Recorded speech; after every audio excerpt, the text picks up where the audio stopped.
Kalau kau masih ingat dosa, alhamdulillah. Yang khawatir justru kau nggak ingat dosa. Setelah hijrah kau merasa sudah menjadi penghuni surga, yang lain masuk neraka. Setelah hijrah, bapaknya masuk neraka, emaknya masuk neraka. Yang masuk surga cuma dia, istrinya sama gurunya. Di kaplingnya surga itu. Memang dia panitia akhirat. Allahu Allahu Allahu Allah Allahu Allahu Allahu Allah. Kita jawab pertanyaan.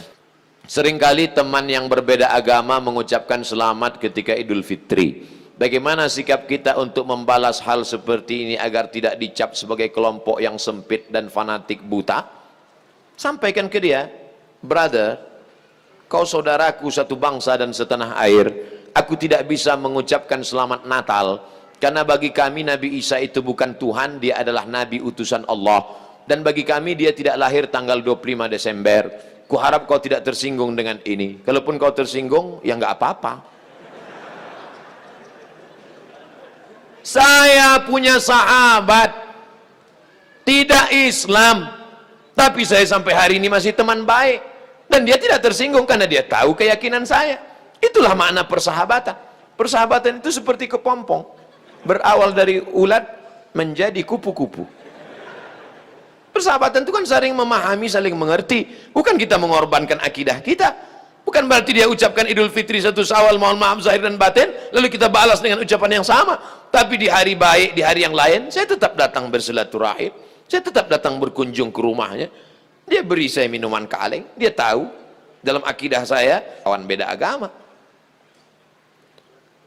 Semoga Ustadz selalu sehat, amin. Diberkahi, amin. Dirahmati, amin.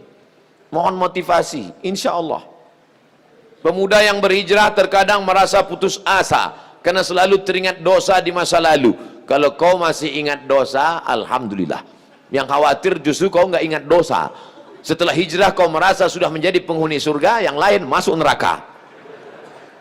Setelah hijrah, bapaknya masuk neraka, emaknya masuk neraka. Yang masuk surga cuma dia, istrinya sama gurunya. Di kaplingnya surga itu. Memang dia panitia akhirat. Orang yang diterima taubatnya ketika dia mengenang dosa-dosanya di masa lalu, maka hatinya hancur lebur, air mata tak tertahan menetes. Itu orang yang taubat nasuha. Ini sekarang punya banyak juga yang hijrah ini. Ustadz, saya ini dulu nakal, kartu kuning sudah datang. Banyak juga saya ketemu orang yang sudah hijrah taubat, apa kata dia? Ustadz, saya ini semua minuman sudah saya minum, semua perempuan sudah saya rasa, dari Afrika sampai Eropa. Ente taubat apa bangga? Dosa kok bangga? Ini yang taubatnya diterima Allah SWT. Rasa takut kepada Allah. Apa tujuan puasa 30 hari? Ya ayyuhalladzina amanu kutiba alaikumusyamu kama kutiba alal ladzina min qablikum la'allakum takut. Wahai engkau saudaraku, engkau sudah punya rasa takut dalam hati. Dengan bekal takut inilah engkau akan masuk ke dalam surga Allah SWT. Ada orang minta jasadnya dibakar, abunya di laut dihanyutkan. Kenapa? Karena dia takut. Sebelum zaman Nabi Muhammad SAW, karena dia takut kepada Allah. Kata Allah SWT, karena dia takut kepada aku, masukkan dia ke dalam surga aku. Makanya di antara doa, Allahumma qasim lana min khasyatika ma tahulu bainana wa baina ma'asik. Tanamkan rasa takut ke dalam hati kami, sehingga dengan rasa takut itu kami tidak jadi melakukan perbuatan dosa. Pak Ustadz, tadi saya ke mall, terus tiba-tiba datang cewek ngasih nomor, dia ngajak saya jalan, terus tiba-tiba datang rasa takut saya, Pak Ustadz, akhirnya saya nggak jadi jalan. Takut sama siapa? Sama suaminya.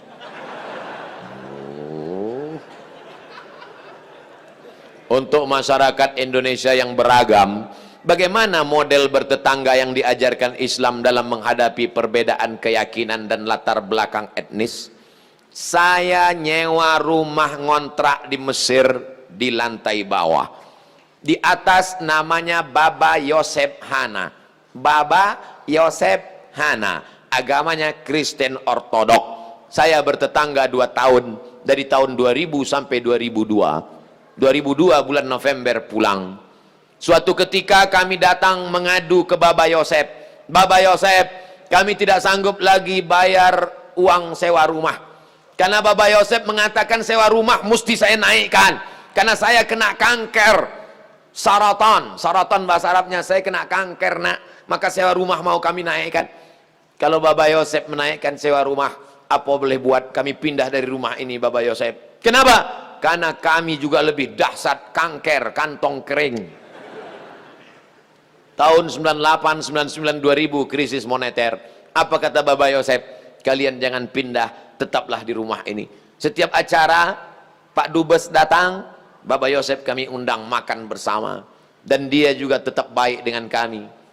Kami tahu kami berbeda, maka mengucapkan tidak assalamualaikum, tapi kalau ketemu sabahal khair, selamat pagi, sabahan nur, selamat siang, masa al khair, selamat petang, selamat malam. Kami saling menjaga.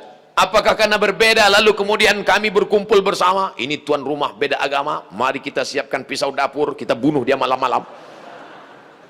Wala ana abidum ma'abattum wala antum abiduna ma'abud lakum dinukum waliyadin. Kami tetap bisa bekerja sama. Di Indonesia, tetangga dekat rumah saya non muslim, kami bertetangga, tidak pernah konflik sampai hari ini. Mereka saya khawatir yang ribut-ribut di internet ini yang nggak bertetangga malah ribut. Manusia gagal paham. Kalau ada orang gagal paham, kita kasih paham. Insya Allah dia paham. Yang jadi masalah ini, ada orang-orang yang cari makannya dari gagal paham. Kalau nggak gagal paham, nggak makan. Bahaya ini manusia. Mesti dibina. Kalau tidak bisa dibina, dibinasakan. Ustadz, ibu saya meninggal seminggu yang lalu. Ibu saya meninggal hari Jumat ini 11 Rajab setahun yang lalu. Sampai hari ini belum hilang sakitnya. Apalagi kalau seminggu yang lalu. Saya mohon doanya agar ibu saya ditempatkan di tempat terbaik di sisi Allah. Nanti di akhir majelis, bukan hanya ibu engkau saudaraku, ibu kita semua. Dulu, makin berjalan hari itu makin lama dia makin berkurang. Di antara yang menenangkan hati ini adalah banyak-banyak berkirim doa.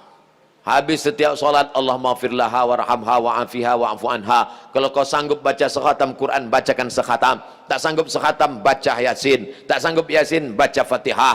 Fatihah tak juga sanggup, parah kali. Habis itu pula kalau kau ada duit gaji sedekah, belikan beras 10 kilo, sarden, ikan, kumpul, masukkan ke kresek, serahkan ke anak yatim. Sebutkan, ni anak yatim tolong doakan almarhumah ibu saya. Di mana dulu tempat dia sholat, kau buka sajadah sholat kau di situ, menenangkan hati. Wasta'inu bis sabri wassalah. Mintalah tolong kepada Allah dengan sabar dan sholat. Saya tahu, man lam yadhuq lam ya'rif man lam yadhuq. Orang yang tak meninggal ibunya tak dapat dia merasakan bagaimana sakitnya kehilangan. Oleh sebab itu maka yang masih ada ibunya pulang dari sini, kau belikan makanan kesukaannya, datang ke rumahnya, cium tangannya, suapkan makanan, peluk dia, cium keningnya, senangkan hatinya. Hanya itu yang dapat membuat kau bahagia. Kalau kau ingin rezekimu seperti rezeki raja-raja, perlakukan ayah ibumu seperti raja. Insya Allah semua kesulitan hidupmu akan diberikan Allah kelapangan. Insya Allah. Amin.